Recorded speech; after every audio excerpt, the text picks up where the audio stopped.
Party हमारे favour में हुआ। फेवर में होने के बाद फिर उस मुकदमे, उस एक्स पार्टी ऑर्डर को निरस्त कराने के लिए सरकार की तरफ से पेटिशन, सिविल सूट वो डाली गई मिसलेनियस एप्लीकेशन, वो उनकी एक्सेप्ट हुई, स्वीकार हुई। उसके खिलाफ हमने रिवीजन किया सेशन कोर्ट में जिला जज के यहाँ, और वो रिवीजन हमारा अलाउ हुआ और उनकी जो हमारा एक्स पार्टी ऑर्डर था वो यथास्थिति, यानी कि ऐसे कैसे रहा, और आज तक वो उस पर हमारा यथास्थिति का आदेश लागू है। यानी कि वो जो सिविल सूट था, अब किसी भी अधिकारी को, किसी भी कर्मचारी को उस पर किसी भी तरह का हस्तक्षेप करने का अधिकार नहीं है। सरकार उस ऑर्डर के खिलाफ हाई कोर्ट नहीं गई, जबकि उसे सरकार अगर हाई कोर्ट जाती, उस ऑर्डर को निरस्त कराती, तो उन्हें आगे का रास्ता बनता। अब एक माहौल सा बन गया है कि जब भी 1-1.5 महीने के अंदर आ रहा कि जितनी दरगाहें हैं, मस्जिदें हैं, उन्हें एक नोटिस थमाया जा रहा है और वो कार्रवाई कर रहे हैं। इसके बारे में मैं सिर्फ ये बात कहना चाहूँगा कि खरखोदे के अलावा जो हमारा मेट के अंदर है वो तो हम कार्रवाई कर रहे हैं माशाल्लाह, उसके हमने कागज निकाले हैं। हाई कोर्ट के अंदर भी हम जा रहे हैं, क्योंकि फौरी इलाज जो उसका होगा, फौरी जो हमें रेमेडी मिलेगी वो हाई कोर्ट से मिलेगी, सिविल सूट में इतनी आसानी से मिलने की कोई उम्मीद नहीं है। लेकिन इसके साथ साथ जहाँ भी इस तरह की घटनाएं घटनी है, जैसे जयपुर में घटी है या बनारस में घटी है, या इसके अलावा बहुत सारी जगह से निकल के आ रही है, एक छोटा सा अधिकारी या कोई भी अधिकारी एक नोटिस थमा देता है कि आप 1 हफ्ते के अंदर, 10 दिन के अंदर आप इस मस्जिद को कागज दिखाई देंगे तो हम हटा देंगे, और रातों रात बुलडोजर लाए हटा दिया। ये सरासर गैर कानूनी है। इसके लिए उन्हें किसी अधिकारी को ऐसा कोई अधिकार नहीं है कि वो नोटिस दें और नोटिस का जवाब भी वो ना लें, जबकि जवाब देने के लिए भी उन्हें टाइम देना चाहिए और उसे वो हटा दें।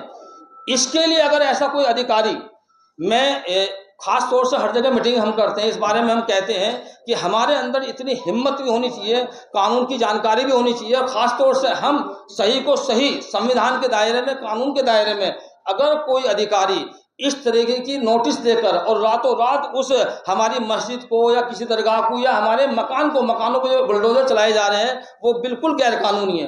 उन अधिकारियों को जो ऐसा अधिकारी करते हैं, पर्सनली उन्हें पार्टी बनाया जाए, पर्सनली पार्टी बनाया जाए, क्योंकि वो कानून के खिलाफ काम करते हैं। जब 10-20 जगह, 50 जगह उनके खिलाफ ऐसी कार्रवाई पर्सनली होगी तो वो हिम्मत नहीं करेंगे, क्योंकि सरकार आएंगी जाएंगी, उन्हें कोई नहीं रोक सकता। कोई भी सरकार का आदमी अगर कोई इलीगल काम करता है, कोई अगर पर्सनली अपनी मुठमर्दी से कानून के खिलाफ काम करता है, तो खुद जिम्मेदार है। कानून का संरक्षण, संविधान का संरक्षण उस अधिकारी के लिए बिल्कुल भी नहीं है। कानून सम्मत काम करेगा, संविधान के तहत काम करेगा, संविधान, कानून उसके पीछे खड़ा है, संविधान उसे बचाएगा, संरक्षण देगा, क्योंकि वो कानून की बात कानून के दायरे में कर रहा है। और अपनी मनमर्जी से बिना कानून के काम करेगा तो उसके खिलाफ भी मुकदमा चलाया जा सकता है, और चल रहा है। ये अभी आपने देखा संभल वाले मामले में, जो अभी वहाँ के जो सीओ था उस वक्त, अनुज चौधरी, कानून के खिलाफ काम करके उसने गोलियां चलवाई हैं, गोली चलाई हैं, और उनमें से एक लड़का आलम नाम का निकल कर आया, उसको 3 गोली लगी थी, और उसने हिम्मत की, उसके बाप ने हिम्मत की, और मुकदमा उसने कहा कि मुझे जो गोली मारी है फला शख्स ने गोली मारी है, मेरे गोली सीओ ने मारी है, मेरे गोली इंस्पेक्टर ने मारी है। वो खड़ा रहा और एप्लीकेशन दी, कोर्ट के अंदर गया, और कोर्ट ने मुकदमा दर्ज करने का आदेश उसके खिलाफ किया।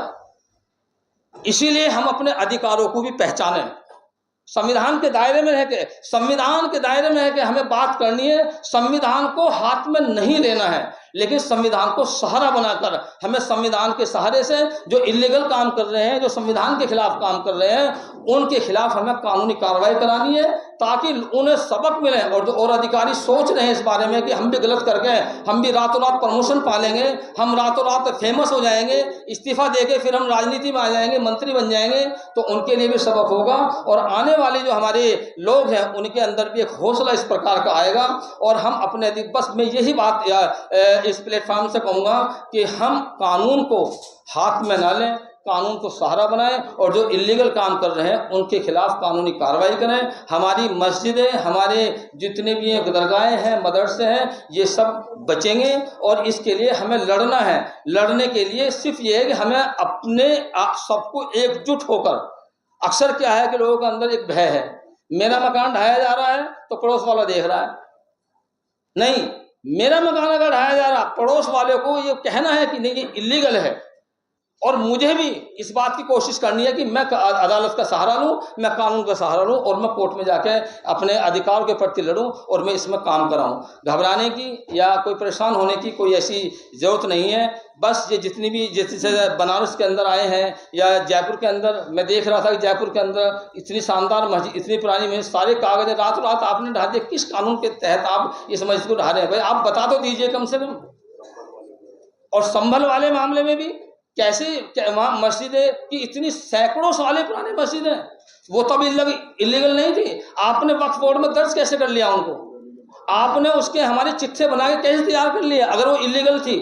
तो बहरहाल ये एक माहौल क्रिएट किया जा रहा है। इस जो माहौल है इसका हमें मुकाबला संविधान के दायरे में ही रहकर करना है, संविधान से हटकर हमें बिल्कुल भी नहीं करना। यही मैं सबसे दरख्वास्त करूंगा कि हम सब, चूंकि यहाँ जो लोग आए हुए हैं वो सब एक ऐसे समाज सेवी और समाज के बारे में काम करने वाले हैं जो दर्द रखते हैं, फिक्र रखते हैं। वो लोगों के अंदर इस बात की यानी कि जागरूकता फैलाएं, संविधान के प्रति उनकी अपनी निष्ठा के साथ साथ हमारे कर्तव्य और हमारे क्या अधिकार है ये बताएं। और जगह जगह हम लीगल मीटिंग करें और लीगल मीटिंग करने के बाद इस बात को लोगों को तक फैलाएं कि उनके ऊपर ज्यादती हो रही है, वो चुप ना बैठे, दने नहीं, और इस बार और वो संविधान कोर्ट में जाकर संविधान से अपने अधिकारों को वहां से प्राप्त कर लें।